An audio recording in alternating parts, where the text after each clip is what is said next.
नमस्कार, स्वागत है आपका। आप देख रहे हैं इंडिया टीवी। आपके साथ मैं हूं प्राची पाराशर। शाम के 5 बज रहे हैं, वक्त है मुकाबला का। चर्चा प्रधानमंत्री नरेंद्र मोदी के 7 बड़ी बातों पर करेंगे, लेकिन उससे पहले नीट पेपर लीक पर एनटीए के डीजी इस वक्त क्या कह रहे हैं, सुनवाते हैं। पेपर जो एडमिनिस्टर किया गया था 3 तारीख को, जो 4 वर्जन पेपर के होते हैं, उनमें से कोई पेपर मार्केट में नहीं आया है, कहीं लीक नहीं हुआ है। जो पीडीएफ है उसमें बहुत सारे सवाल थे, उनमें से कुछ सवाल पेपर से मिलते आए हैं। तो मैं ये नहीं कहूंगा कि पूरा पेपर लीक हुआ है, परंतु यह जरूर कहूंगा कि एक भी प्रश्न अगर हमारे प्रश्न पत्र से मैच कर जाता है तो हमारी जो जीरो टॉलरेंस की और जीरो एरर की जो प्रतिबद्धता थी वह वायलेट होती है। हमारा जो प्रोसेस है वो वायलेट होता है और हम उसकी जिम्मेदारी लेकर के उसके ऊपर कार्रवाई करेंगे।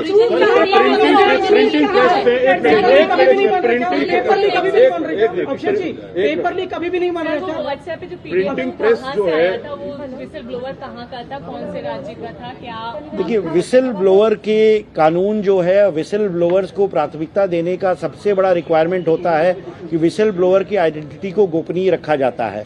हम इंक्वायरी कहां से आया था, किस किस को गया, किन राज्यों में गया, कितने लोगों को गया, कौन कौन इन्वॉल्व था, इस चीज की जांच करने की क्षमता और जांच करने की जिम्मेदारी सीबीआई की है। सीबीआई ही पूरी फोरेंसिक्स कर सकती है। सर, आपने कहा कि सवाल कुछ सिमिलर थे, आप बता सकते हैं कौन से पेपर के कितने सवाल? कुछ सवाल थे।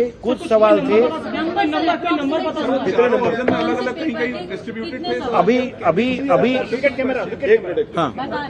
ये सर बताइए सर, 720 में से कितने क्वेश्चन पेपर्स जो क्वेश्चंस थे वो कितने सिमिलर थे? देखिए, ये पूरी जांच कि कितने क्वेश्चन सिमिलर थे, 2 पीडीएफ थे, 3 पीडीएफ थे, 4 पीडीएफ थे, यह सब सीबीआई जांच के बारे में आएगा। मेरे लिए इतना पर्याप्त था कि 1 या 2 प्रश्न भी अगर मैच कर रहा है तो मेरी प्रक्रिया भंगित हो रही है, मेरी जीरो एरर, जीरो टॉलरेंस की भंगित हो रही है। इसको जांच करने की जिम्मेदारी कि 30 क्वेश्चन थे कि 45 थे कि 50 थे कि 60 थे, यह काम सीबीआई करेगी, पूरी फोरेंसिक्स लेके करेगी और उनकी रिपोर्ट के हिसाब से कार्रवाई होगी। कितने राज्यों तक ये पेपर पहुंचे? कहाँ पर हुई, कोई एक लाइन कहे कहाँ पर चूक हो गई जिसके लिए कहा जाए, उसकी भी रिपोर्ट देखिए। जब तक सीबीआई को जब हमने जांच दी है तो मैं सीबीआई की जांच को प्रभावित नहीं करना चाहूंगा अपना निर्णय करके। हमने बस ये किया कि जो शिकायत आई थी उसमें अगर 1 इंच की भी, 1 आयोटा की भी सच्चाई है तो हम उसके ऊपर लेके कार्रवाई किए हैं। अब किस हद तक है, कितना हद तक है, उसको करने में समय लगेगा, परंतु हम जानते समय बहुत महत्वपूर्ण है। हम जितना डिले करेंगे उतना यह समस्या बढ़ेगी। अब नीट की परीक्षा कैसे रद्द हुई, उसके पीछे की क्या वजह है, इस पर तो सीबीआई जांच कर रही है। लेकिन अब बात करेंगे प्रधानमंत्री नरेंद्र मोदी की उस अपील की जिसमें पीएम ने कहा कि सोना मत खरीदें, विदेश घूमने ना जाएं, पब्लिक ट्रांसपोर्ट का इस्तेमाल करें, वर्क फ्रॉम होम करें, तेल बचाएं। यह अपील देश के प्रधानमंत्री ने लोगों से की है। एक बार नहीं बल्कि बैक टू बैक 2 दिन उन्होंने देश से यह अपील की है। वजह वैश्विक संकट को बताया। प्रधानमंत्री का कहना है कि दुनिया में जिस तरह से युद्ध के हालात हैं, इंपोर्ट एक्सपोर्ट पर बड़ी चोट पहुंची है, संकट का दौर चल रहा है, ऐसे में जरूरी है कि हमारी अर्थव्यवस्था मजबूत बनी रहे और यह तब संभव है जब हमारे पास डॉलर्स का रिजर्व कम ना हो। इसलिए देशवासियों को थोड़ी बचत करनी होगी, हर उस काम में कटौती करनी होगी जिसे देश में लाने के लिए डॉलर्स खर्च करने पड़ते हैं। प्रधानमंत्री ने यह बचत की सिर्फ अपील की है, किसी चीज पर कोई रोक नहीं लगाई है। लेकिन विपक्ष इस अपील से भड़का हुआ है। राहुल गांधी कह रहे हैं कि देश चलाना कॉम्प्रोमाइज्ड पीएम के बस की बात नहीं। अखिलेश कह रहे हैं नाकामी छिपाने के लिए पीएम को अपील करनी पड़ रही है। केजरीवाल को आपत्ति यह है कि पीएम खुद तो काफिला लेकर घूम रहे हैं और मिडिल क्लास को बचत की बात कर रहे हैं। ओवैसी 2 कदम और आगे निकल गए। ओवैसी ने कहा कि मोदी डॉलर बचाकर ट्रंप को देना चाहते हैं क्योंकि उन्होंने ट्रंप से ऐसी डील की है। खरगे पूछ रहे हैं कि इस अपील के लिए चुनाव खत्म होने का इंतजार क्यों किया गया। पहले तो पीएम कहते थे कि सब चंगा सी। तेजस्वी यादव पूछ रहे हैं कि आखिरी प्रधानमंत्री कब तक देश को गुमराह करते रहेंगे। सवाल है कि पीएम मोदी ने बचत पर क्या गलत बोल दिया जो सियासत गर्मा गई। सवाल है कि क्या बचत ही संकट में कवच साबित होगा। आज इसी पर करेंगे मुकाबला, लेकिन पहले आपको सुनाते हैं पीएम की अपील पर कैसे विपक्ष आग बबूला है। किसी भी देश की सरकार ने इस किस्म के ये 7 कदम उठाने के लिए किसी भी देश की सरकार ने अपने नागरिकों को अपील नहीं की है। इसका सारा बोझ मिडिल क्लास पे क्यों डाला जा रहा है? देश की सरकार सबसे पहले कटौती करती, देश की सरकार ने कोई कटौती नहीं की। उसके बाद देश के प्रधानमंत्री और सारे मंत्री मिलकर अपने अपने खर्चों पे और कंजम्पशन पे कटौती करते, उन्होंने भी कोई कटौती नहीं की। सब खुले घूम रहे हैं, विदेशों में भी जा रहे हैं, गाड़ियां भी खूब इस्तेमाल कर रहे हैं, हवाई जहाज सब हो रहा है। मोदी जी के कुछ दोस्त हैं, उनसे भी एक अपील करते मोदी जी की, अडानी जी भी कुछ कुर्बानी करें, और जो देश के अल्ट्रा अरबपति हैं वो भी कुछ करो, उनसे भी कोई अपील नहीं की गई। केवल और केवल देश की मिडिल क्लास से ये अपील की गई। ये अपील नहीं है, ये पतन का अपना ऐलान किया है। जो संकट बता रहे हैं, संकट तो बीजेपी खुद है। सत्ता में कौन लोग हैं? बीजेपी खुद है। जो लोग अपनी अर्थव्यवस्था का दावा करते थे कि हम दुनिया में ये अर्थव्यवस्था बन गए, तो आज अर्थव्यवस्था क्यों गड़बड़ा गई? क्यों अर्थव्यवस्था पटरी से उतर गई? आप प्रधानमंत्री देश को बता रहे हैं कि चुनाव चल रहा था तो मैं आपसे वोट मांग रहा था, और वोट मांगते वक्त मैं आपको ये नहीं कह सका कि चुनाव के बाद हम पेट्रोल, डीजल और एविएशन फ्यूल पर उसकी कीमत बढ़ाने वाले हैं। तो प्रधानमंत्री ने अब ये कह रहे हैं कि ये देशभक्ति की बात कर रहे हैं कि देशभक्त वो है जो इन सब चीज़ों को बर्दाश्त करे। तो मैं इसको ये कहता हूं कि ये भारत की जनता के लिए एक इनवॉइस आने वाला है। इसका एक और वजह यह है क्योंकि हमने ट्रम्प को ये कह दिया है कि हम $500 बिलियन का जो भी है उनसे सामान खरीदेंगे। प्रधानमंत्री कह रहे हैं कि सोना मत खरीदो, बाहर मत जाइए, एडिबल ऑयल कम करिए, फॉरेन गुड्स कम करिए। क्यों कह रहे हैं सब? ताकि उनके पास डॉलर बचे, ताकि वो ट्रम्प को ह्यूस्टन में दे सके। और आइए अब आपको मैं ये समझा देती हूं कि पीएम मोदी को देश से बचत की अपील क्यों करनी पड़ी है और इस बचत से देश को क्या फायदा होने वाला है। सबसे पहले उन 4 चीजों के बारे में जान लीजिए जिसकी बचत की बात प्रधानमंत्री कर रहे हैं। आखिर उसके आयात में कितने डॉलर खर्च होते हैं? तो क्रूड ऑयल $135 बिलियन खर्च होते हैं आयात करने में। गोल्ड की बात करें तो गोल्ड भी बाहर से आयात किया जाता है, $72 बिलियन का गोल्ड आयात किया जाता है। खाने के तेल की बात करें तो $19 बिलियन इस पर खर्चा आता है, और फर्टिलाइजर की बात करें तो $18 बिलियन का इस पर खर्चा आता है। और कुल इन चारों चीजों की कीमत को अगर आप जोड़ देंगे तो ये $775 अरब हो जाता है। अब आप ये समझ लीजिए कि पीएम ने जो अपील की है, अगर उसका असर ग्राउंड पर होता है तो हमें कितना फायदा होगा या उसका कितना इंपैक्ट होगा, कितना बचत होगी। सोने की खरीदारी में अगर 10% की भी कटौती हो जाती है तो $7.2 बिलियन बचेगा।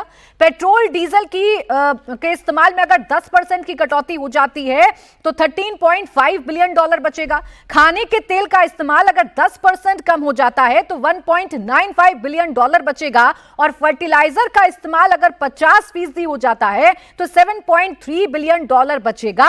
विदेश यात्रा अगर 1 साल तक रुक जाती है तो $15.8 बिलियन बचेगा, यानी कुल बचत जो हो जाएगी वो $45.75 बिलियन होगी। लेकिन ये बचत अब कैसे सियासत का केंद्र बन रही है और इस पर विपक्ष के क्या सवाल हैं, विपक्ष के क्या तर्क हैं और सरकार क्या समझा रही है, इस पर आइए चर्चा करते हैं। खास मेहमान हमारे साथ जुड़ रहे हैं अजय आलोक, प्रवक्ता भारतीय जनता पार्टी, मलूक नागर, महासचिव आरएलजी, अश्वनी महाजन, इकोनॉमिस्ट, घनश्याम तिवारी, प्रवक्ता समाजवादी पार्टी, और ऋतुराज झा, प्रवक्ता आम आदमी पार्टी, और तहसीन पूनावाला राजनीतिक विश्लेषक के तौर पर हमारे साथ हैं। अजय आलोक जी, ये कहा जा रहा है, विपक्ष आरोप आप पर लगा रहा है कि आप लोगों ने देश हित को चुनावों से नीचे रखा, अपने चुनावों को ऊपर रखा। 4 मई के बाद ऐसा क्या बदल गया कि प्रधानमंत्री को हाथों हाथ 2 दिन अपील करनी पड़ी? क्या इससे पहले संकट नहीं था?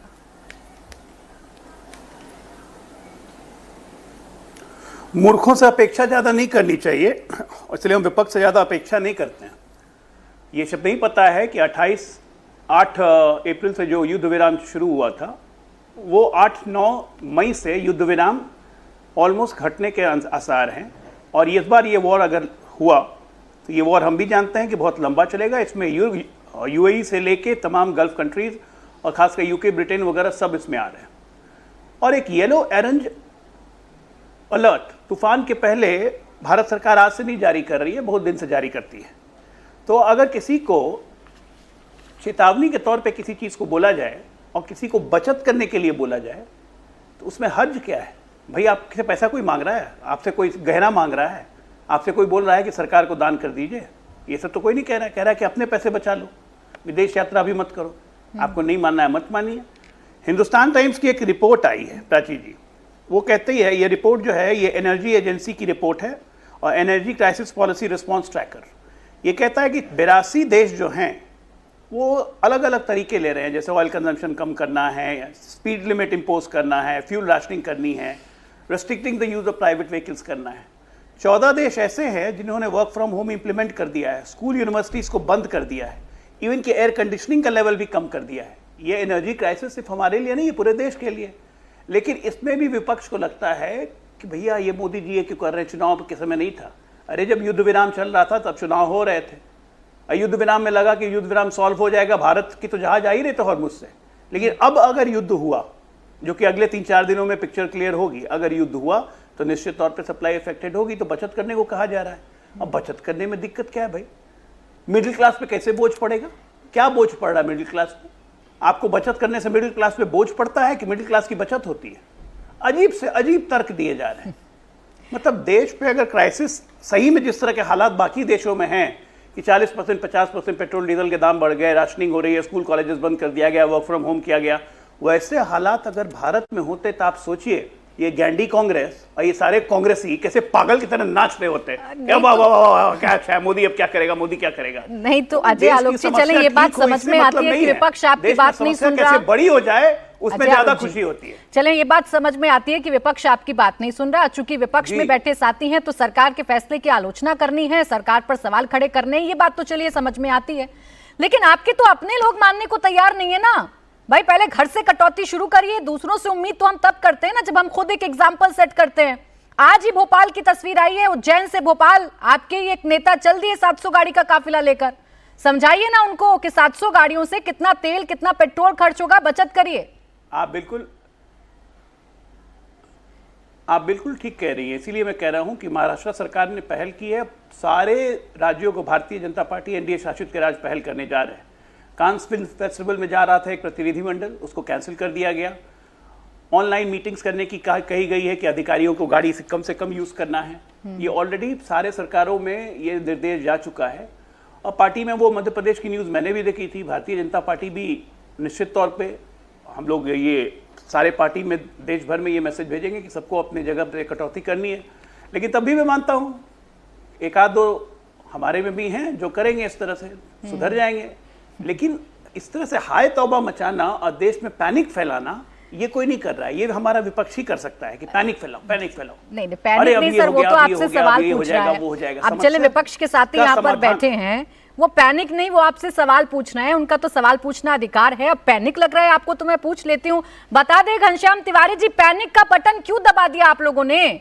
हमने तो हमेशा से सुना है कि बचत जरूरी होती है, किफायत से चलना जरूरी होता है। प्रधानमंत्री भी यही कह रहे हैं कि संकट के इस काल में थोड़ी बचत कर लीजिए, थोड़ा किफायत से चल लीजिए, आपका भी भला होगा, हमारा भी भला होगा। इसमें दिक्कत कहाँ है? नमस्कार प्राची जी, आपको, दर्शकों को और को पैनलिस्ट को। देखिए, जो क्वैक होता है, जो झोला छाप फर्जी डॉक्टर होता है, उसका मॉडल होता है कि पेशेंट डेड केस सॉल्व्ड।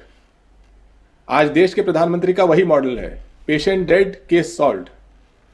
अगर आप देश की अर्थव्यवस्था के हालात देखिए, जिस तरीके से जो अजय आलोक जी मेरे मित्र हैं वो लॉजिक दे रहे थे, इनका लॉजिक इस तरीके से है कि नीट का पेपर लीक हो गया है, निकम्मी सरकार है, स्टूडेंट्स को चिंता करने की जरूरत नहीं है, अब उनको एग्जाम देने की जरूरत नहीं पड़ेगी, उनको प्रधानमंत्री जैसी एक डिग्री दे दी जाएगी या सम्राट चौधरी जैसी एक डिग्री दे दी जाएगी। आप देश के हालात देखिए, रुपया डॉलर की तुलना में 6% इस साल गिर चुका है, सेंसेक्स 10% गिर चुका है। देश में जितना पिछले पूरे साल में FIIs ने पैसा निकाला था, उससे लगभग 1.5 गुना पैसा पिछले 4 महीने में निकाल चुके हैं। पेट्रोल डीजल के दाम ये लोग नहीं बढ़ा रहे थे जो मार्केट की ज़रूरत थी, क्योंकि ये दिखाना चाहते थे कि जब पूरे घर में आग लगी हुई है तो भी मोदी जी कूल हैं। अब जब पूरा घर जल गया है तो मोदी जी प्रवचन दे रहे हैं कि पेट्रोल मत यूज़ करो, डीजल मत यूज़ करो, सोना मत खरीदो, और प्रवचन दे खुद कहाँ जा रहे हैं? विदेश जा रहे हैं। जो प्रधानमंत्री पूरा घर जलने के बाद जब मजदूर अपनी रोजी रोटी छोड़ करके अपने गांव वापस चले गए, महंगाई बढ़ने के कगार पे है, स्टॉक मार्केट धराशायी हो गया। इस दौरान पिछले 2 महीने में आप प्रचार देखिएगा, इंडिया टीवी पे भी आ रहा होगा कि म्यूचुअल फंड सही है, स्टॉक मार्केट में इन्वेस्ट करो। जो सरकार कोशिश करती है कि उसकी अपनी कॉस्मेटिक मेकअप के लिए पूरे घर में आग लगी रहे, और जब घर तहस नहस हो जाए, पेशेंट डेड केस सॉल्व हो जाए, तो प्रधानमंत्री आके प्रवचन दें और विदेश चले जाएं, वो सरकार देश को गुमराह कर रही है, धोखा दे रही है। यहां पर बैठा कोई पैनलिस्ट एक आर्थिक आंकड़ा 2026 का नहीं बता सकता जो देश के विकास का आंकड़ा होगा, न डॉलर की तुलना में, न एनर्जी अवेलेबिलिटी की तुलना में, न रोजगार की तुलना में। एग्जाम तो रोज लीक करा ही देते हैं ये लोग, और न ही घनश्याम तिवारी जी, ये जो पैनिक बटन वाली बात अभी अजय आलोक जी कह रहे थे ना, ये इसीलिए कह रहे थे सरकार तो किफायत और बचत करने की बात कर रही है, अपना वैश्विक संकट तो प्रधानमंत्री ने बुलाया नहीं है, या वैश्विक संकट तो भारत के कहने पर हुआ नहीं है। और ऐसा भी नहीं है कि पहली बार देश के किसी प्रधानमंत्री ने ऐसी अपील की हो। इससे पहले भी बचत की अपील, सोना ना खरीदने की अपील या चावल ना खाने की अपील भी की गई है पहले के प्रधानमंत्रियों के द्वारा। तो पहला कोई ऐसा अनोखा काम तो किया नहीं है पीएम ने। प्राची जी, अजय आलोक डॉक्टर हैं यहाँ पर। मरीज का इलाज मरीज के मरने के बाद नहीं किया जाता है। जब प्रधानमंत्री इजराइल का मेडल लेके घूम रहे थे, पूरी दुनिया को पता था कि युद्ध होने वाला है और दुनिया के हालात खराब होंगे। हरदीप पुरी जो एप्सिन स्कैंडल में जिनका नाम बार बार आता रहता है, उनको भी पता था। ये सरकार उस दौरान सिर्फ अपने चुनाव पर फोकस करती रही। जिस तरीके से 2021 में जब लोग कोरोना में मर रहे थे, तो भी ये सरकार चुनाव पे फोकस कर रही थी। जो सरकार पूरे देश के हर वोटर को कटघरे में खड़े होकर एसआईआर कराने की कोशिश कर सकती है, वो सरकार एक एग्जाम नहीं। चलो मैं जवाब ले लेती हूँ अजय आलोक जी से, लेकिन ये थ्योरी मुझे समझ नहीं आती है घनश्याम जी कि अगर हमारे देश के प्राइम मिनिस्टर इजराइल गए हैं तो उससे वैश्विक संकट आ गया, या उससे युद्ध जैसे हालात पैदा हो गए, या इसमें भारत की भूमिका आप लोगों को नजर आने लगती है, आप सीधे सीधे सरकार को जिम्मेदार ठहराने लगते हैं। ये थोड़ी थ्योरी मुझे समझ में नहीं आती। मैं फिर आ रही हूं तहसीन जी आपके पास फौरन। बस अजय आलोक जी इस पर छोटा सा जवाब दे दें जो घनश्याम जी कह रहे हैं कि पहले से तैयारी नहीं करती है सरकार। घनश्याम जी को सबसे पहले ये बता दूं कि घनश्याम जी, प्रधानमंत्री जी छुट्टी बनाने के लिए लंदन नहीं जाते हैं, ऑस्ट्रेलिया नहीं जाते हैं। प्रधानमंत्री का कोई भी दौरा 2-3 महीने पहले से फिक्स होता है। एक माइन्यूट डिटेल्स तय की जाती है, राष्ट्राध्यक्षों से मीटिंग होती है, और जो कि भारत के लिए बहुत ज़रूरी है, खासकर इस वैश्विक परिस्थिति में। तो प्रधानमंत्री जी विदेश टूरिज्म के लिए नहीं जा रहे हैं। वो अखिलेश भैया, डिम्पल भाभी को मुबारक कि लंदन जाएं, ऑस्ट्रेलिया जाएं। प्रधानमंत्री के दौरों की अहमियत समझिए। दूसरी बात, आपने बहुत गंदी बात कही। आपने क्वैक बोला कि क्वैक का मतलब मरीज डेड केस सॉल्व। आपको पता है हमारे हिंदुस्तान के मेडिकल ट्रीटमेंट की बैकबोन है क्वैक डॉक्टर्स। ये गांव के अगर झोला छाप डॉक्टर्स नहीं रहेंगे तो प्राइमरी ट्रीटमेंट जो होता है वो कभी नहीं हो पाएगा। और कितनी बड़ी संख्या पूरे देश में क्वैक डॉक्टर्स की आपको पता है? ऑलमोस्ट 1 करोड़। आपने उन 1 करोड़ डॉक्टर्स लोग का अपमान किया है। उत्तर प्रदेश में अकेले ये कम से कम 20 से 25 लाख क्वैक डॉक्टर्स हैं। आज जो भी ये शो देख रहे होंगे, क्योंकि मैं मेडिकल प्रोफेशन से आता हूँ इसलिए मैं जानता हूँ, बिहार में इनकी संख्या 12 लाख है। आज जो भी ये शो देख रहे होंगे, आपने क्वैक वालों को जो कहा है कि मरीज डेड एंड केस सॉल्व। तीसरा, नफरत से आप इतने भर गए हैं कि आप देश को मरा हुआ मान रहे हैं, दुनिया को मरा हुआ मान रहे हैं कि मरे हुए देश का इलाज नहीं किया जाता है। देश को मार दिया है हमने। एसआईआर और बाकी सब चीजें आप कह रहे हैं, चुनाव पर ध्यान फोकस था, इतना ही हम लोग गलत कर रहे थे, तो आप लगातार हार क्यों रहे हैं? हम लगातार जीत क्यों रहे हैं? लेकिन अजय आलोक जी, बिना बीमारी को जाने, बिना सही इलाज की प्रक्रिया को जाने इलाज कर देना भी तो गलत है ना। अगर झोला छाप डॉक्टर्स की आप बात कर रहे हैं तो उन झोला छाप डॉक्टर्स की वजह से क्या हालात पैदा हो जाते हैं ग्रामीण इलाकों में, ये भी तो किसी से छिपा नहीं है ना। बिना डिग्री के, बिना किसी जानकारी के अगर इलाज कर दिया जाएगा तो फिर दिक्कत तो होगी ना। और यही परेशानी विपक्ष को है, उनको समझ नहीं आ रहा कि सरकार करना क्या चाह रही है।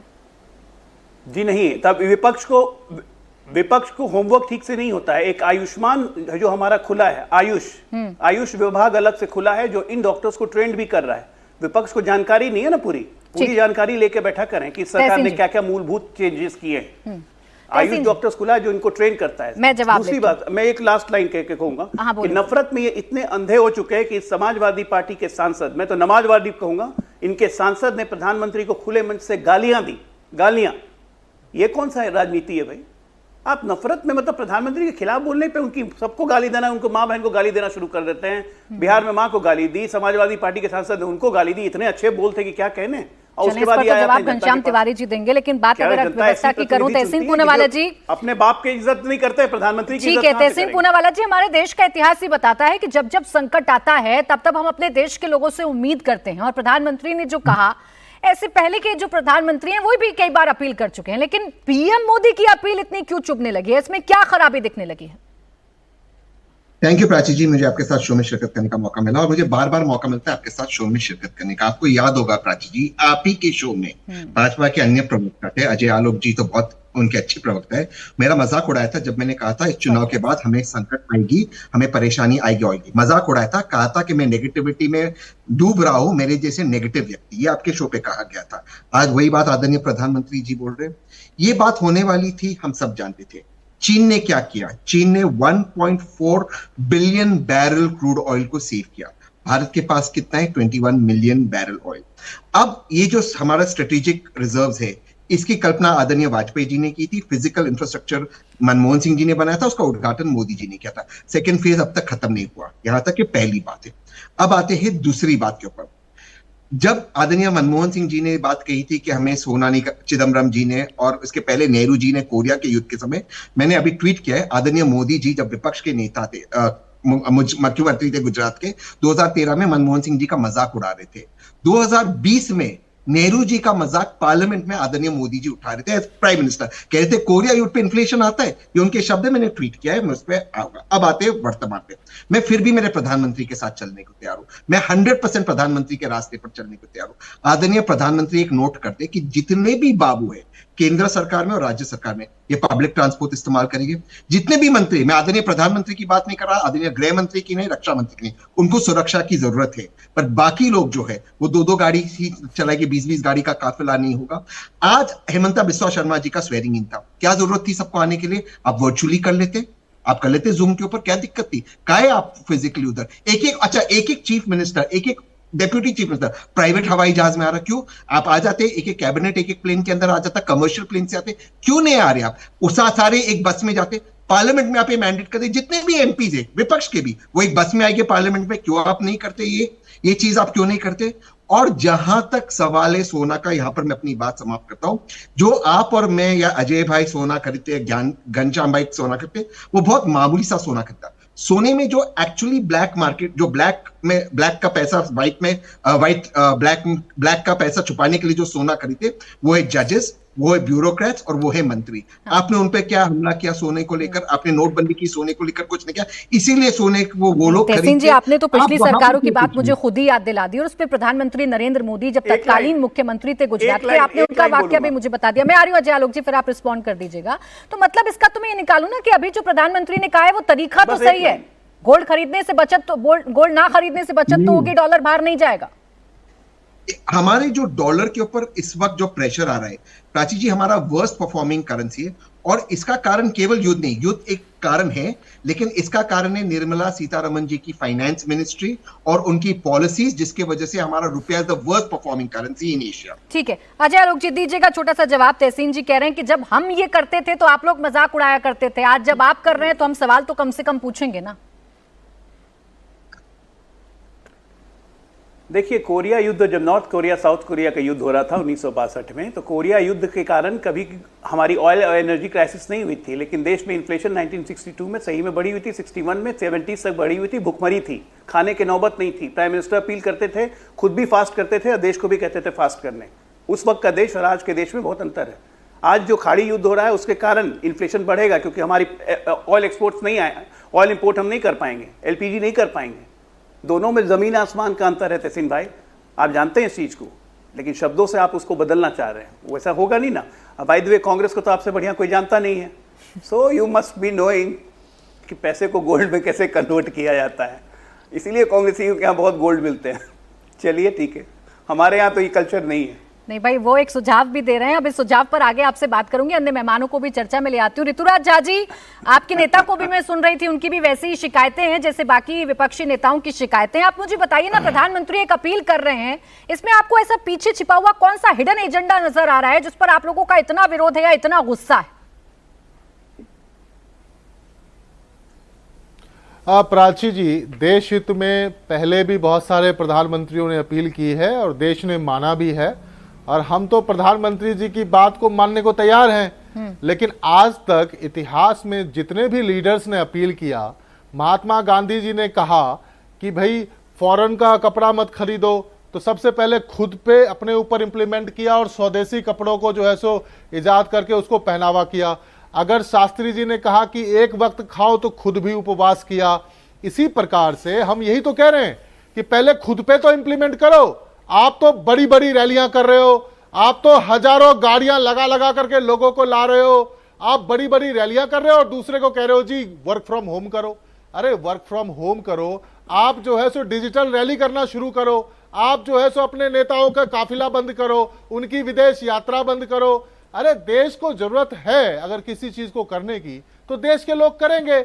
लेकिन सवाल यह है कि एक तरफ तो आप पार्लियामेंट में खड़े होकर बोलते हो कि सब कुछ ठीक है, सब कुछ कंट्रोल में है, दूसरी तरफ कहते हो जी, क्योंकि आपने जो 7 बातें कही है उससे तो यही लगता है कि हम लोग एक गहरे आर्थिक संकट में हैं और सिर्फ चुनाव का आप इंतजार कर रहे थे। 1000 रुपया आपने सिलेंडर पे बढ़ा दिया, 5 किलो का जो सिलेंडर होता है उस पर 250 रुपया बढ़ा दिया। तो ये जो चीजें हैं ये कॉन्ट्राडिक्ट करती है और मुझे लगता है कि देश हित में कोई चीज होगा तो देशवासी करेंगे। लेकिन हमारे प्रधानमंत्री जी, हमारे नेता पहले खुद से तो शुरू करें। खुद की यात्रा रुक नहीं रही है, खुद की रैली रुक नहीं रही है, खुद का काफिला रुक नहीं रहा है और आप लोगों से उम्मीद कर रहे हैं कि मिडिल क्लास जो है सो इस चीज को करे, वर्क फ्रॉम होम करे, गाड़ी ना चलाए। यानी अपील से दिक्कत नहीं है, लेकिन आप कह रहे हैं कि शुरुआत घर से होनी चाहिए। ऋतुराज जी बस एक बार समझा दीजिए, अपील से दिक्कत नहीं है, 7 बातों से दिक्कत नहीं है, बस दिक्कत इतनी भर है कि शुरुआत बीजेपी वाले अपने घर से करें, रैलियां ना करें या अपने जो शपथ ग्रहण समारोह है उसमें अपनी शक्ति ना दिखाएं। बस इतना सा मसला है ना ऋतुराज जी? अच्छा ठीक है, आपके पास लौटूंगी। मलूक नागर जी, सवाल आपसे भी है। भाई विपक्ष कह रहा है संकट की इस घड़ी में हम आपके साथ खड़े हैं, लेकिन वो कहते हैं ना कि शुरुआत अपने घर से करिए ना, उदाहरण पेश करिए, हम आपके साथ आकर खड़े हो जाएंगे।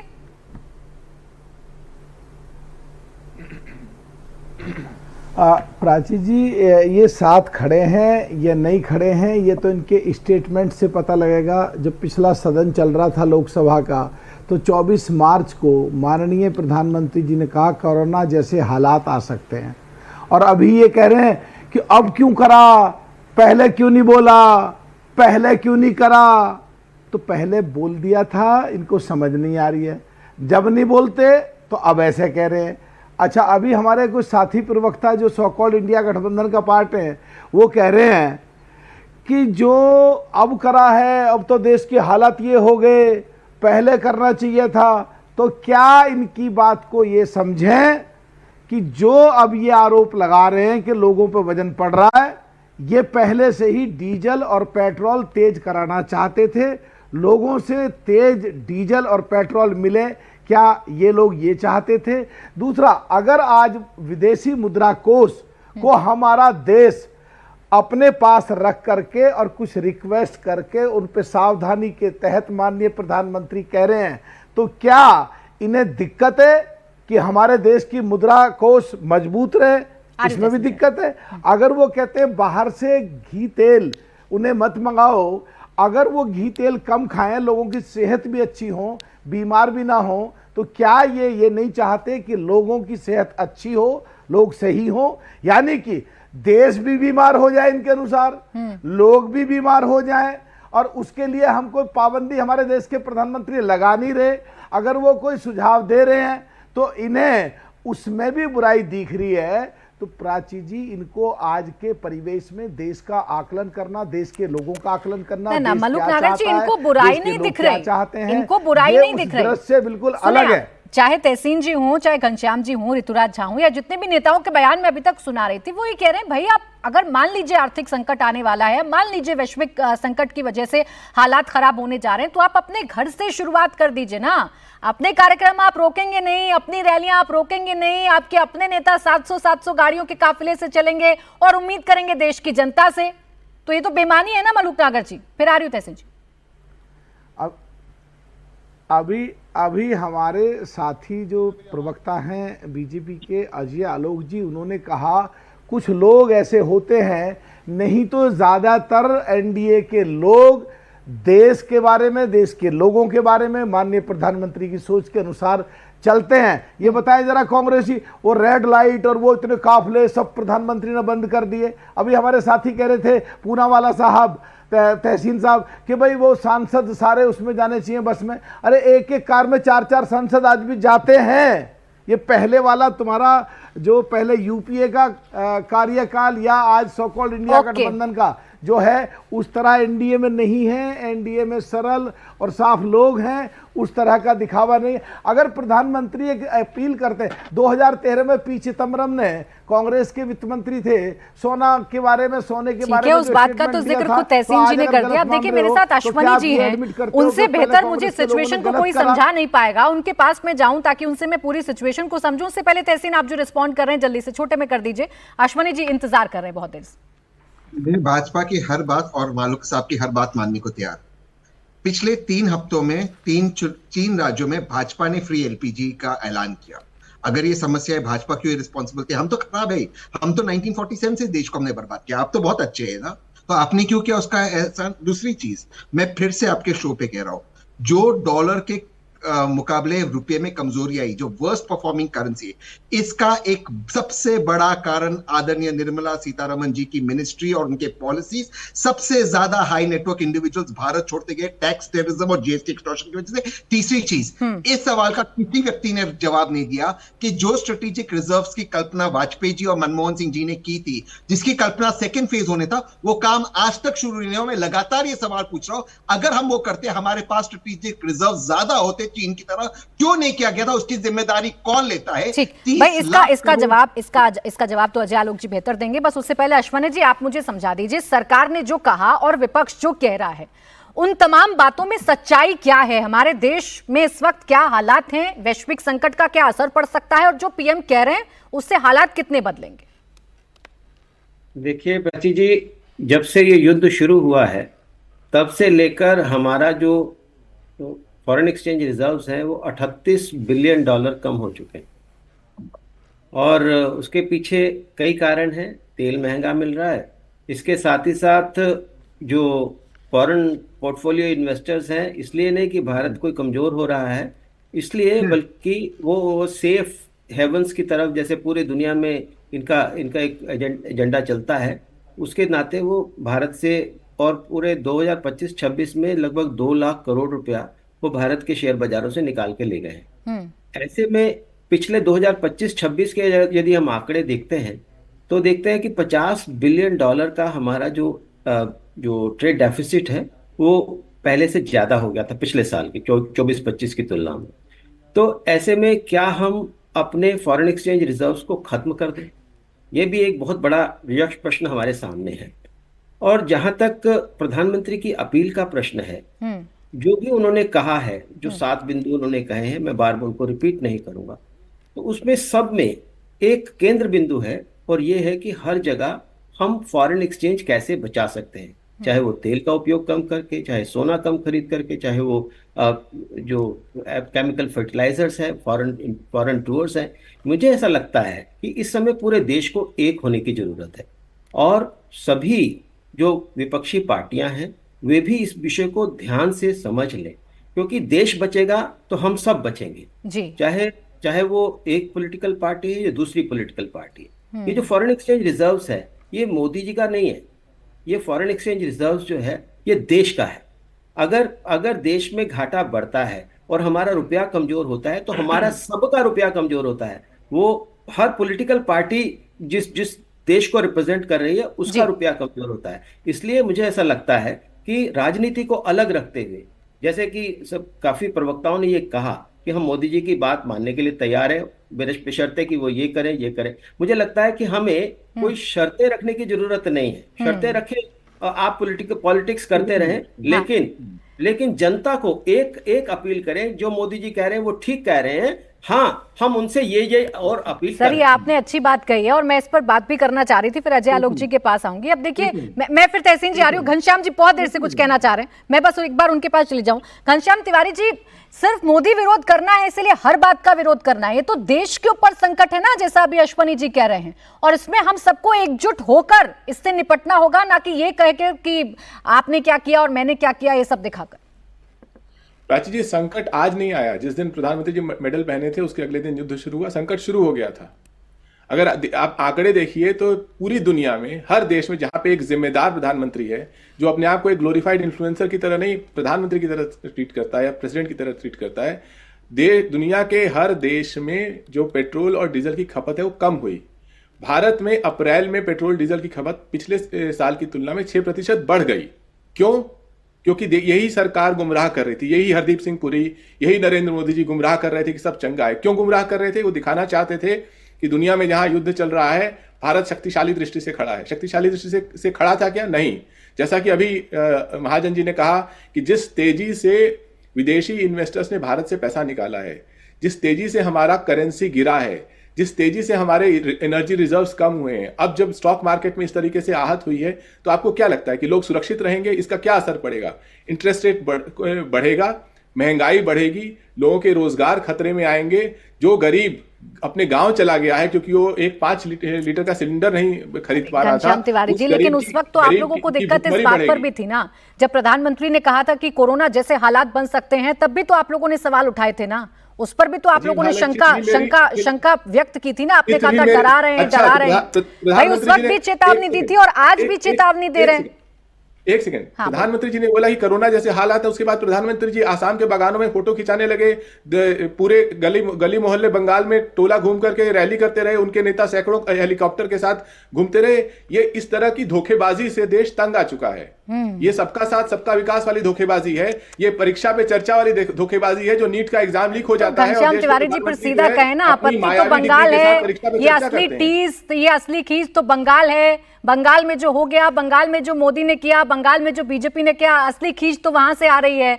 आप पूरा फोकस बंगाल पर है ना। मैं तो बात देश की कर रही हूँ, मैं तो बात देश की कर रही हूँ।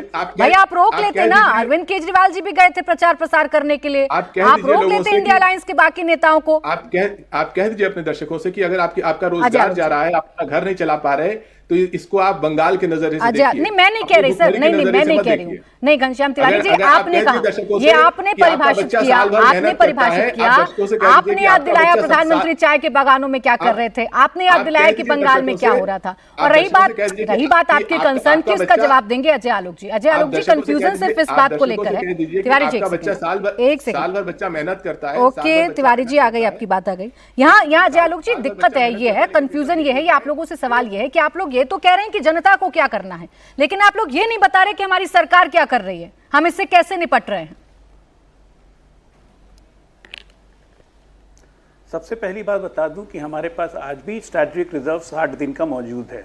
नंबर 1, हमारे पेट्रोल और एलपीजी की सप्लाई अभी इंटैक्ट है। ये एक आशंका मैंने शुरू में ही बोला था, ऑरेंज अलर्ट, ये साइन किया प्रधानमंत्री ने कि अगर युद्ध छिड़ा, लंबा चला, तो ये समस्याएं आ सकती हैं। जरूरी नहीं कि ये समस्या आ गई हो। और घनश्याम जी, विदेश यात्रा कौन करता है? मिडिल क्लास करता है या लो मिडिल क्लास करता है? ये कपटीवाल को भी समझ में नहीं आएगा, कहे कि सारा बोझ मिडिल क्लास पे डाल रहे हैं।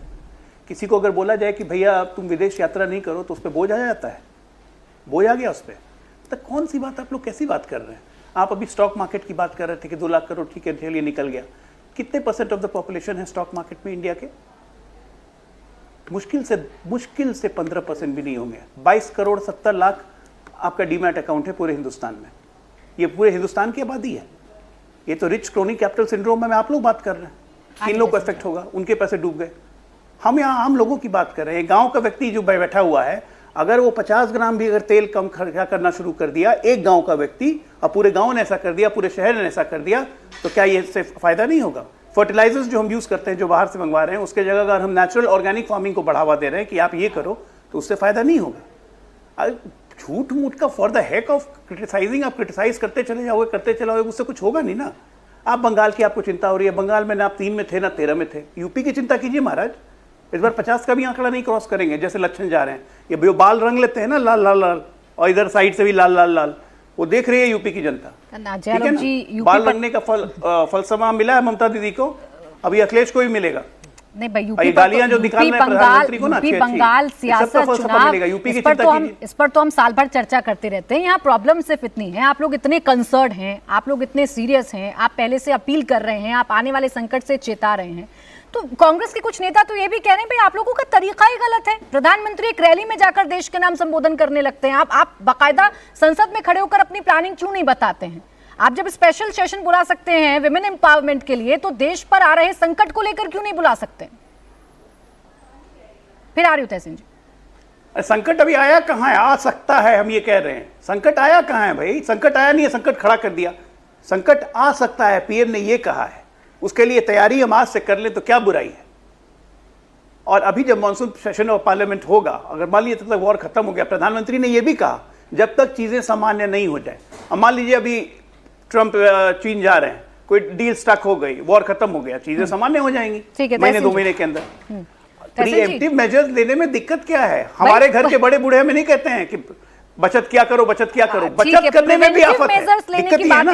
हर समस्या को एक समाधान नहीं चाहते, ये बड़ा करना। मैं पूछ लेती हूँ, प्रिवेंटिव मेजर्स लेने की बात ये सरकार कर रही है तहसीन जी। संकट आया नहीं है लेकिन संकट के लिए चेता रही है, अभी अपील कर रही है, कुछ पाबंदी नहीं लगाई है सरकार ने। महाजन सर जैसे जो इकोनॉमिस्ट है, काश वो सरकार में सर्व करते। बाकी मैं उनकी बहुत रिस्पेक्ट करता हूँ, वरना मैं जेन्युइनली कह रहा हूं और ये टीवी पे कह रहा हूं, जिन बाबुओं ने इस सरकार का नुकसान किया है, अगर आदरणीय मोदी जी हारे, इसका सबसे बड़ा कारण होगा फाइनेंस मिनिस्ट्री के बाबू। मैं आपको उदाहरण देता हूं, 2020 में निर्मला सीतारमण जी की बात मानते हुए मैं गोल्ड सोना खरीदना बंद किया, मैं ईटीएफ में इन्वेस्ट करना शुरू किया। महाजन सर सुनिए ये बात, इन्होंने रेट्रोस्पेक्टिवली ईटीएफ को, गोल्ड ईटीएफ को टैक्स किया इस बजट में सेकेंडरी मार्केट से। आप कह रहे हैं ना सर कि they are going to safer havens. Safer havens में एफपी और एफआई क्यों जा रहे हैं sir? Long term capital gains, short term capital gains. Sir Arun Jaitley ji ने क्या कहा था लॉन्ग टर्म कैपिटल गेन्स के, क्या हम निकाल देंगे उसको? इसके बाद इस सरकार ने बढ़ाया है। ये इसलिए जा रहे हैं क्योंकि अगर आप भारत के मार्केट्स में इन्वेस्ट कर रही है और आपको 6% रिटर्न्स मिल रहा है, ऑब्वियसली विद रुपी डेप्रिशिएटिंग आपको सेफर हेवन है, डॉलर बॉन्ड्स मिलेगा, इसलिए जा रहे हैं। वॉर इज वन कारण। इसके पहले सबसे ज्यादा इन्वेस्टर चले गए थे सर, ये आप भी जानते हो, और इसका कारण ये बाबू लोग हैं। दूसरी चीज मैं फिर से कहना चाहता हूं, स्टॉक मार्केट में हमारे जैसे लोग इन्वेस्ट करते हैं, जो ईमानदार लोग हैं, जो इस देश में टैक्स भरते हैं, हम इस देश के डेवलपमेंट में कंट्रीब्यूट करते हैं। हमारा मजाक मत उड़ाइए टेलीविजन चैनल्स के ऊपर, हम ये ग्रोथ स्टोरी लिखते हैं, इस देश का ग्रोथ स्टोरी मैंने लिखा है। लेकिन मैं आज आपसे पूछता हूं प्राची जी, मैं कौन सा इंफ्रास्ट्रक्चर पिछले 30 लाख करोड़ में मुझे मिला है कि मैं पब्लिक ट्रांसपोर्ट का इस्तेमाल कर सकूं? अच्छा, अगर आप यूरोप में चले तहसीन जी, एक उपाय निकालते हैं, ऐसे तो क्या होगा ना तहसीन जी, आप भी इनसे सवाल पूछते रहेंगे और ये भी आपसे सवाल पूछते रहेंगे। आइए सुझावों की तरफ आगे बढ़ते हैं। आप ही मुझे बता दीजिए, आप इकोनॉमी की भी जानकारी रखते हैं, सरकार ने क्या गलतियां की आपको ये भी बहुत अच्छे से पता है। अब आइए ये बताइए अजय आलोक जी को कि प्रधानमंत्री ने जो कहा उसके सिवाय वो क्या कर सकते थे, अभी हम क्या करें? सुझाव दे दीजिए एक छोटा सा। अगर आपको medium to long term reforms चाहिए और चाहते हैं कि भारत इमीडिएटली विश्व गुरु बने और सारे इन्वेस्टमेंट्स आए, टैक्स रिफॉर्म्स कीजिए, टैक्स टेररिज्म बंद कीजिए और एनकरेज करें लोगों को भारत के अंदर रिफॉर्म करना। और प्लीज लोगों का मजाक मत उड़ाइए जो स्टॉक मार्केट में इन्वेस्ट करते हैं, उनके आप इज्जत कीजिए, उनका आप आदर कीजिए। उनकी वजह से आपकी फ्री बीज चलते हैं, और फ्री बीज और रेवड़ी बंद कीजिए। ये लाड़की बहन जैसी स्कीम, फ्री एलपीजी देना, ये हमें भी करना है विपक्ष को। हाँ। आप शुरू कीजिए इसको। अच्छा, आप वही करेंगे जो इनकी पार्टी करेगी, क्योंकि आपने पहले उदाहरण भी यही दिया था कि मोदी जी ने मजाक बनाया था 2013 में, तो आज हम भी कर रहे हैं। फ्री बीज बंद कीजिए प्राची जी। अजय आलोक जी जवाब इस पे।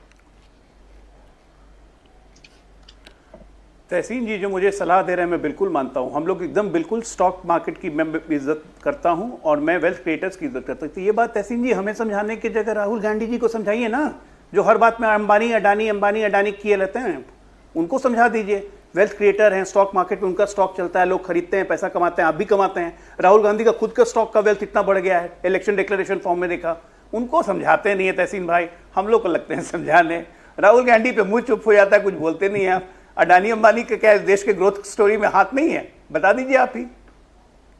जो सुनेगा, जो समझेगा, उनका योगदान नहीं है। अजय आलोक जी, जो सुनेगा, जो समझेगा उसी को ना समझाएंगे। अब जो सुनना ही नहीं चाहता, जो समझना ही नहीं चाहता, वहाँ तहसीन जी कहाँ व्यर्थ अपनी सलाह करेंगे? मैं प्राची जी के शो पे बोल देता हूँ जो बोलना है, वहां पे जो मौका मिल जाता है। अच्छा ठीक है ऋतुराज जी, ये सरकार, एक कहावत है बिहार में प्राची जी, जी एक कहावत है बिहार में, ऋतुराज जी समझ जाएंगे। एक कहावत है, घी दे तो घोड़ नरियार, मतलब गधे को कितना भी घी पिला लो वो ढेंचू ही करेगा। वही हाल है लोग का। ऋतुराज जी यहाँ सरकार ये कह रही है, अभी से इतना आग बबूला आप लोग हो गए, अभी आपने सुना होगा महाजन जी भी कुछ एक सलाह दे रहे थे कि वक्त राजनीति में उलझने का नहीं है, ये वक्त है एक दूसरे के साथ खड़े होकर अगर देश पर कोई संकट आता है तो उससे उबरने का। जो भी आया नहीं है संकट, बस चिताया जा रहा है। हम तो कह ही रहे हैं ना कि देखिए, संकट को पहले से प्रिडिक्ट किया जाता है, संकट आ रहा है तो देश के लोगों को खड़ा होना चाहिए, विपक्ष को भी होना चाहिए। हम वही कह रहे हैं ना कि जब संकट आने वाला है और चुनाव है तो भैया पार्लियामेंट में खड़ा होकर ढेचू ढेचू क्यों करते हो? देश को सच बताओ कि भैया ये संकट है, ये प्रॉब्लम है। लीडर्स को खुद से लीड करना चाहिए ना, सबसे पहले खुद पर इंप्लीमेंट करना चाहिए। ये हजारों गाड़ियों का काफिला, ये जो इतनी बड़ी बड़ी रैली, ये सबको रोको, है ना। Leader should lead by example. क्यों नहीं रोकते हो? फिर खाली ढेचू ढेचू करते हो पार्लियामेंट में खड़ा होके। नहीं, सब कुछ ठीक है, रिजर्व भी है, कोई दिक्कत नहीं है, कोई समस्या नहीं है, 56 इंच का सीना है, स्टेट ऑफ हार्मुज खुल गया है। आप लोग करते हो मिसलीड लोगों को। क्यों करते हो मिसलीड लोगों को? अगर आप लोगों को सच बोलोगे तो लोग आपका सहयोग करेंगे। ढेचू नहीं करना था, इसलिए आपको छोड़ के सारे हमारे पास आ गए कि भैया संकट के समय में ढेचू नहीं करना था सातों सांसद को, इसलिए आपको छोड़ के आ गए हमारे पास। अभी कप्टीवाल कर रहे हैं ना ढेचू। आर्थिक इमरजेंसी लग गई। ये आर्थिक इमरजेंसी नहीं है, ये आर्थिक राष्ट्रवाद है जो प्रधानमंत्री देश को सिखा रहे हैं। और राष्ट्रवाद का नाम सुनते ही आप लोग बिदक जाते हैं, जैसे सांड लाल कपड़ा देख के बिदकता है। राष्ट्रवाद सबसे एलर्जी है आपको। ईडी और सीबीआई राष्ट्रवाद सबसे एलर्जी है आपको। समझ में आ रहा है कि ईडी आर्थिक इमरजेंसी लगी है। कप्टीवाल ही रहेंगे। ढेचू कौन कर रहा है? पूरा देश देख रहा है। अजय आलोक जी, ढेचू करना बंद करिए, कुछ दिल पे ले लिया ढेचू लोगों को संकट से बचाइए। ऋतुराज जी, फिर मलूक नागर जी बोलेंगे, घनश्याम तिवारी जी बोलेंगे। आपने कहा कि ये सरकार सब गलत बताती है, सब झूठ बोलती है। मुझे एक ऑफिशियल कोई भी एक स्टेटमेंट इस सरकार का दिखाइए। मैं तो कह रही हूँ प्रिवेंटिव मेजर्स लेने की बात ये सरकार कह रही है। सरकार ने तो अभी भी नहीं कहा कि हम संकट में हैं या हालात खराब हो रहे हैं, हमारे पास रिजर्व्स नहीं है। क्या कहा है सरकार ने एक बार भी ऐसा? मैं आपसे कह रहा हूं जो 7 बातें उन्होंने कही, दिल्ली सरकार ने कहा था हमारे पास 2 घंटे का ऑक्सीजन बचा हुआ है। इससे ज्यादा क्या कहेंगे? और नहीं, मुझे बताइए ना कि भाई भारत सरकार के प्रधानमंत्री, आज जो देश के प्रधानमंत्री कह रहे हैं, ये क्या आज तक हुआ है? कभी किसी देश ने किया है आज तक? ये क्या एक घोर संकट की तरफ नहीं जा रहे हैं हम लोग? हमने 2008 में इंटरनेशनल रिसेशन भी देखा, देश उससे भी सामने बाहर आया। अब पूरी दुनिया भर में क्या प्रिवेंटिव मेजर्स लिए जा रहे हैं, शायद आपको मुझसे बेहतर पता होना चाहिए। और मैंने कुछ उदाहरण दिए थे, और आप ही ने पहला उदाहरण मुझे दिया था। मैंने कुछ उदाहरण दिए थे कि हमारे देश के पूर्व प्रधानमंत्रियों ने क्या क्या अपील की है जब वैश्विक संकट आया है, हमारे देश पर संकट आया है। भाई सुन लीजिए ना, मंडे को व्रत रखने की बात कही गई, चावल ना खाने की बात कही गई, और कहा गया सब्सिडीज में कटौती की जाएगी, ये भी पूर्व प्रधानमंत्रियों ने कहा। और मैं आपको बता देती हूँ ऋतुराज जी, फिर मलूक नागर जी आएंगे चर्चा में। आज का बयान है हमारे पेट्रोलियम मिनिस्टर का। ऋतुराज जी, आपने संकट की बात कही ना, आज ही का बयान है हमारे पेट्रोलियम मिनिस्टर का। वो आज ही कह रहे हैं, वो ये कह रहे हैं कि the country has more than enough stocks of crude oil, LNG and LPG, supply में कोई दिक्कत नहीं है। ये बात कह रहे हैं हरदीप पुरी जी, अभी भी नहीं कह रही है सरकार संकट में, वो कह रही है संकट आया तो हमें क्या करना है। बताइए ना, तो प्रधानमंत्री जी को कहना चाहिए ना कि अगले 1 साल तक मैं कोई रैली नहीं करूंगा, मैं डिजिटली लोगों को जो है सो संबोधित करूंगा, केवल प्रधानमंत्री की रैली से है। बोले मलूक नागर जी, बताइए मलूक नागर जी, रैली करना छोड़ेंगे नहीं छोड़ेंगे आपके नेता? नहीं, मुझे बताइए ना। देखिए, अगर एक बार बताइए, मैं पूछ लेती हूँ। अभी हम डिजिटली आपके साथ डिबेट कर रहे हैं ना, पूरी बहस हो रही है, डिजिटली भी बात तो पहुंचाई जा सकती है 140 करोड़ तक। प्राची जी, इनको बोले रोको ना जरा प्लीज। अभी बोले, जितनी बहस हो रही है इस देश में, अगर सोना ना खरीदें की बात है, जैसे ही स्टेटमेंट आया 1,66,000 से अगले दिन हुआ 1,60,000 रुपये तोला, अगले दिन हुआ 1,52,000। अगर ये 1 लाख से कम आ जाता है तो देश का मुद्रा कोष मजबूत होता है और गरीब लोगों को शादी करने में अपनी बेटियों की फायदा होता है। तो इन्हें देश मजबूत हो, इससे भी दिक्कत, गरीब लोगों को सुविधा मिले, इससे भी दिक्कत। और जो पूनावाला जी अभी ज्ञान बांट रहे हैं प्रधानमंत्री जी के लिए, देश की इकोनॉमी के लिए, इन्हें कहें कि ये देश के माननीय प्रधानमंत्री को या एनडीए को ज्ञान ना बांटें, कांग्रेस में ज्ञान बांट लें। और जो संसद की परिसर में राहुल गांधी जी कहते हैं देश की इकोनॉमी डेड, तो 60 साल जो कांग्रेस ने देश की इकोनॉमी बढ़ाई है, अगर ये उसे भी डेड कह रहे हैं तो आपस में बांट लें। और प्राची जी, एक बात कह के मैं पूरी करूंगा, सो कॉल्ड इंडिया गठबंधन आपस में गठबंधन को संभाल नहीं सकता, देश में इकट्ठे नहीं लड़ सकते, किसी भी प्रदेश में इकट्ठे होकर नहीं लड़ सकते। ये देश को क्या संभालेंगे? प्रदेशों को क्या संभालेंगे, देश की जनता को क्या संभालेंगे, ये अपने आप को ही संभाल नहीं सकते। लेकिन विपक्ष की भूमिका तो कम से कम निभाने दें, सवाल पूछने का अधिकार तो कम से कम विपक्ष से ना छीने। खैर इतना ही वक्त था मेरे पास। बहुत शुक्रिया आप सभी का हमारे साथ आज की चर्चा में जुड़ने के लिए। मुकाबला में आज के लिए बस इतना ही, आगे नहीं।